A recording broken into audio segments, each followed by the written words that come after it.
Chapter 1. Parasites eat your organs. While you think it's age right now, while you're watching this video, there are probably creatures living in your liver, lungs, and muscles that feed on your cells. Not viruses, not bacteria, but living organisms.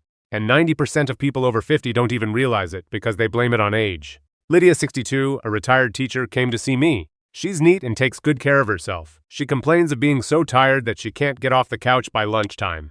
Her joints ache, especially at night. Her skin has turned gray, and she has constant dark circles under her eyes. Her blood pressure used to be 120/80, but now it fluctuates unpredictably. She's seen 7 doctors in 2 years. They diagnosed her with chronic fatigue, fibromyalgia, suspected hypothyroidism, and depression. They prescribed vitamins, antidepressants, and blood pressure pills. Nothing helped. When she came to see me, I asked her one thing no one had ever asked before. Lydia, do you eat freshwater fish? Do you like sushi? Do you go to your dacha? Do you drink well water? She looked at me in surprise. Well, yes, every summer on the Volga. I sent her for a specific test, not the standard one they do to everyone, and which frankly is practically useless. 10 days later, the results. Opisthoraciasis. Parasites that live in the bile ducts of the liver. Lydia had them there, apparently, for more than 3 years.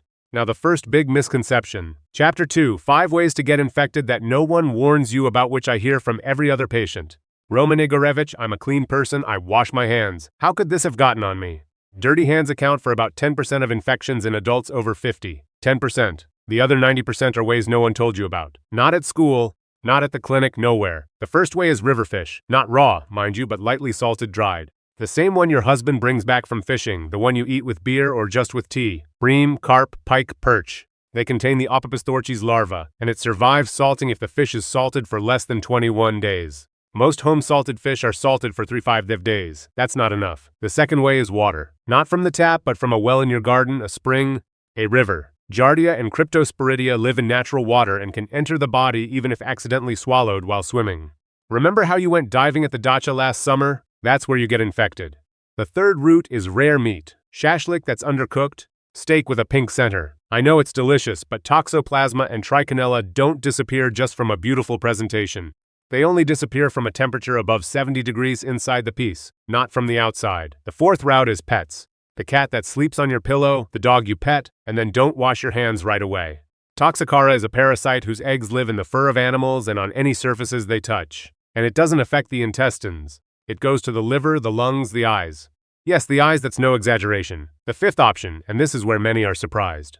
Unwashed, store-bought vegetables and greens, especially greens like parsley, dill, and lettuce. They're doused with water that may contain roundworm eggs. Simply rinsing them under the tap doesn't kill the eggs. Soaking them in vinegar for at least 15 minutes is necessary. 5 options. And none of them require you to be an unclean person. It's enough to be ordinary. Eat fish, have a cat, and enjoy barbecue. Chapter 3. What parasites do to your liver, immune system, and gut health dacha. Now the most important thing is what the parasites do inside. And I want to explain this not in medical terms, but the way I explain it to patients at my appointments. Imagine that you have uninvited tenants in your home. They don't pay rent, they eat your food, they produce garbage right in the rooms, and yet you don't see or hear them. That's parasites in your body. Let's start with the liver because that's where most parasites go. Opisthoraciasis primarily live in the bile ducts. These ducts are like tubes through which bile flows, helping to digest fats. When parasites settle there, they mechanically block these tubes.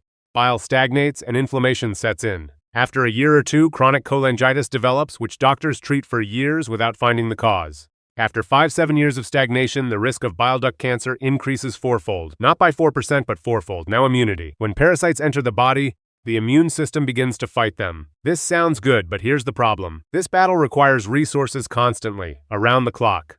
Your immune system is like an army fighting a war on one front while also having to protect the rest of the country. As a result, there aren't enough resources to fight viruses, bacteria, and your own mutated cells. People with chronic parasitic infections are 3 times more likely to get colds. And cancer is diagnosed at a later stage because immune surveillance is weakened. Now it's the intestines. Roundworms, Giardia, and pinworms produce toxins directly inside you. These toxins are absorbed into the blood and travel to the brain. This causes brain fog, irritability, and poor sleep, which you again attribute to age or stress. Giardia also damages the intestinal villi, the tiny structures through which vitamins and minerals are absorbed. When your villi are damaged, you can eat right, take the most expensive vitamins, and still be deficient because absorption is impaired. You know, I've been telling patients this for 20 years, one-on-one in my office. I started this channel specifically to reach those who haven't yet seen a doctor. If what I say here is important to you, subscribe. I post weekly. Now on to the symptoms. I ask you not just to listen, but to listen silently. Chapter 4. 12 signs of infection. Check yourself now. Mentally note whether I have this or not. The first sign is fatigue that doesn't go away after sleep. You go to bed at 10 p.m., wake up at 7 a.m., and still feel like you haven't slept. It's not age. It's the body that's been fighting foreign proteins and toxins all night. The second is teeth grinding at night. Doctors call it bruxism and refer you to the dentist for a mouth guard. But in 80% of cases in adults, bruxism is a nervous system reaction to the toxins secreted by parasites. The third is itching, not necessarily where you think it is. Itchy skin for no apparent reason, itchy ears, itchy nose. These are all allergic reactions to the parasite's waste products. The fourth is bloating after eating, especially after sweets, bread, or potatoes, because parasites feed on the same carbohydrates as you. After your lunch, they're having a field day, and the gas they produce doesn't go away. Fifth, an uncontrollable craving for sweets. You're physically drawn to it, as if someone inside you is demanding it, because someone inside you is. Parasites crave simple sugars, and they literally control your food cravings through nerve signals. Sixth, brittle nails and hair loss despite normal thyroid tests. This is a zinc and iron deficiency, because the parasites absorb them before you do. Seventh, migratory muscles and joint pain. Today your knee hurts, tomorrow your shoulder, the day after that your lower back. Migrating pain without injury is a classic symptom of parasitic muscle damage. Eighth, frequent headaches, especially in the morning. Parasite toxins accumulate in the blood overnight and reach their peak by morning. Ninth, increased irritability without cause. You snap at loved ones and don't understand why. Neurotoxins affect the production of serotonin, the hormone of calm. 10th, decreased vision, or the appearance of spots before the eyes with normal intraocular pressure. Toxocara, which I mentioned, can literally live in the vitreous body of the eye. 11th, a cough without a cold, especially at night. Ascaris larvae pass through the lungs during migration and cause inflammation that resembles bronchitis. 12th, and this is where many are surprised, decreased libido and potency problems in men. Parasites disrupt hormonal balance through the liver, which is involved in the metabolism of sex hormones. If you have 3 or more symptoms, this is not a coincidence, it is a signal. But before you run to Chapter 5, how to test yourself for free 3 home tests in 3 minutes instead of going to a lab and spending money, there are 3 ways to test yourself for free, right at home today. The first is a liver test. Lie on your back with your right knee bent. Using 3 fingers of your right hand, gently press under your right costal margin, where the ribs on the right end. Don't press sharply, but with increasing pressure. Hold for 3-4 seconds. If you feel a dull ache, discomfort, or a feeling of fullness, this is Care's sign. It indicates an enlarged liver or an irritated gallbladder. This isn't a diagnosis, but it's a reason to move on. The second is the morning mirror test. This is done strictly before brushing your teeth, eating, or drinking water. Stand in front of a mirror and stick out your tongue. Look for 3 things. The first is plaque. A white or yellow coating at the base of the tongue, more than 2 mm thick, is a sign that the liver and intestines are overloaded with toxins overnight. The second is teeth marks along the edges of the tongue. If the edges of the tongue are wavy and have dents from the teeth, this indicates swelling, which indicates a lymph flow disorder. Third, color. A gray or sallow tongue instead of pink is a classic sign of parasitic intoxication, which I see constantly during my consultations. The third method is an iron deficiency test. Parasites, especially hookworms and roundworms, literally feed on your blood. Ascaris consumes up to 0.2 milliliters of blood per day. This doesn't sound like much, but if there are dozens of them in the intestines, this is significant blood loss. How to test at home. Press on your lower eyelid and pull it down. The inner surface should be bright pink or red. If it's pale pink or almost white, you most likely have anemia. And if all other tests are normal, it's worth considering where your iron is going. 3 tests: tongue, liver, and eyelid. The whole process takes less than 3 minutes. Now, an important clarification. These tests are not a diagnosis. It's a flashlight you shine into a dark room. See something? That means you need to get closer. And getting closer means getting the right tests. And that's where it starts, frankly, for me. Chapter 6, which tests actually work, and why stool tests are useless. It's outrageous as a doctor. Because most people go to the lab, spend money, and get results that mean nothing. A standard stool test for Helminth eggs, the very one they prescribe you in the first place, detects parasites in only 20% of cases. 80% of infected people get a not detected result and calm down, and the parasites continue to live and work. Why does this happen? 3 reasons. The first is biological. Parasites don't shed eggs every day. They have cycles. If the test is during the quiet phase of the cycle, there are no eggs. The result is negative parasites are present. The second is technical. Parasite eggs are distributed very unevenly in the stool. The lab technician takes a tiny fragment from 3 points of the sample. The likelihood of hitting exactly where the eggs are is about like winning the lottery. Third, it's temporary. The stool must be tested within 45 minutes of collection. In reality, several hours pass between collection and the lab. The eggs are destroyed. The result is again negative. What really works? Now I'll give you a specific list. First, an enzyme-linked immunosorbent assay, ELISA, of the blood. This test doesn't detect the parasites themselves, but rather antibodies, that is, your immune system's response. It detects opisthorchiasis, toxocariasis, ascariasis, and giardiasis with an accuracy of 75 to 95% depending on the parasite species. It costs, on average, 300 to 800 rubles for each species. Second, a stool PCR test. This analyzes the parasite DNA in the sample. It doesn't depend on the egg shedding cycle or the area of the sample taken. The accuracy is over 90%. It's more expensive than a standard test, but it provides real information, not just a piece of paper. Third, an abdominal ultrasound with a focus on the liver and bile ducts. An experienced ultrasound specialist can see dilated bile ducts, changes in liver structure, and signs of chronic inflammation. This isn't a direct detection of parasites, but it does indicate their presence. Now, what exactly should you test for in an ELISA if you live in central Russia, eat freshwater fish, and have pets? 3 mandatory tests are required: opisthorchiasis, toxocariasis, and giardiasis. If you've been to southern regions or traveled abroad, add echinococcus. If you have a cough without a cold, it could be ascariasis. But sometimes even perfect tests only tell half the story. Because sometimes tests come back normal, but a person spends years treating the disease. Chapter 7. Case study. 3 years of treating prostatitis. Turns out to be parasites, the cause of which is parasites. Here's living proof from my practice.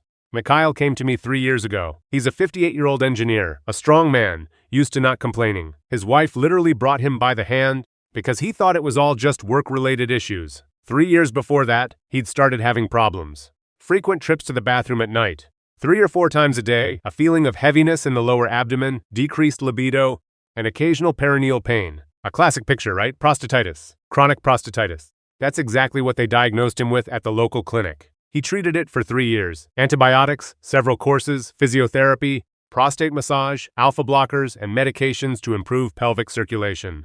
Everything was according to protocol, everything was correct, but it didn't get any better. The nightly trips to the bathroom didn't go away, the heaviness remained, and constant fatigue was added, which Mikhail attributed to work. When he sat down in front of me, the first thing I asked him about was his liver. He was surprised. What does the liver have to do with it? I have prostatitis, I explained. The liver is involved in the metabolism of sex hormones, primarily testosterone. When the liver isn't functioning properly, testosterone isn't excreted or processed properly. This leads to a hormonal imbalance, and hormonal imbalance in men produces symptoms that are identical to those of prostatitis: frequent urination, heaviness in the perineum, and decreased libido. I sent Mikhail for an enzyme-linked immunosorbent assay and an ultrasound of the liver, focusing on the bile ducts.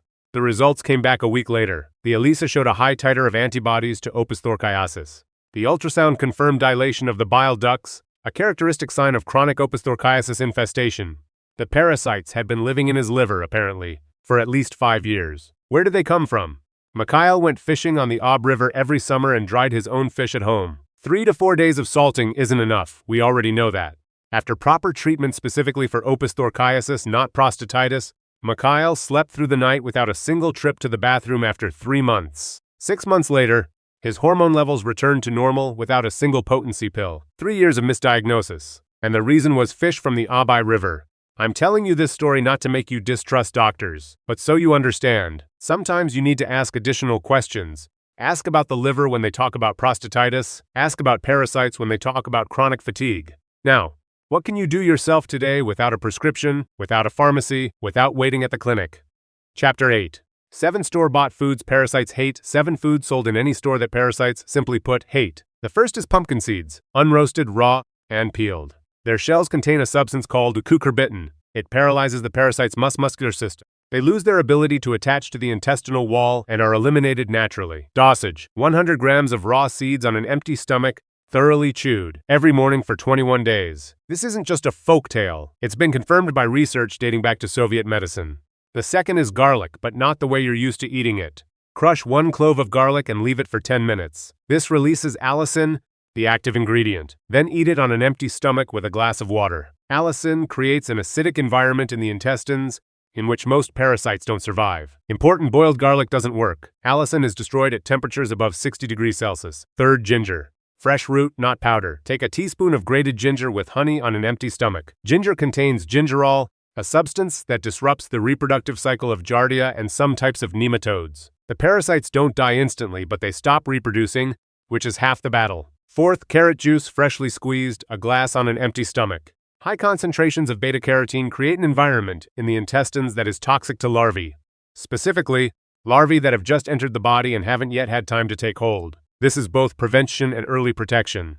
Fifth, cloves, the spice that sits in your kitchen cupboard and that you use once a year for marinades. In vain. The eugenol in cloves destroys the parasite eggshell, preventing the larvae from hatching. Half a teaspoon of ground cloves daily, added to food or tea. Ground cloves are the preferred choice, as whole cloves have a lower concentration of the active ingredient. Sixth, sauerkraut. Specifically fermented cabbage, not pickled in vinegar. The lactic acid bacteria in sauerkraut restore intestinal microflora, creating a healthy environment that makes it difficult for parasites to establish a foothold. 3 to 4 tablespoons daily, uncooked.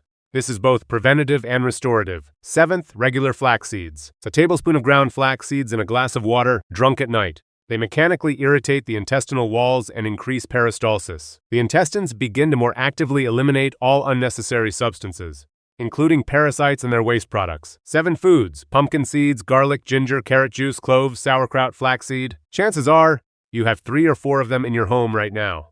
But I have to be honest, these foods aren't a cure.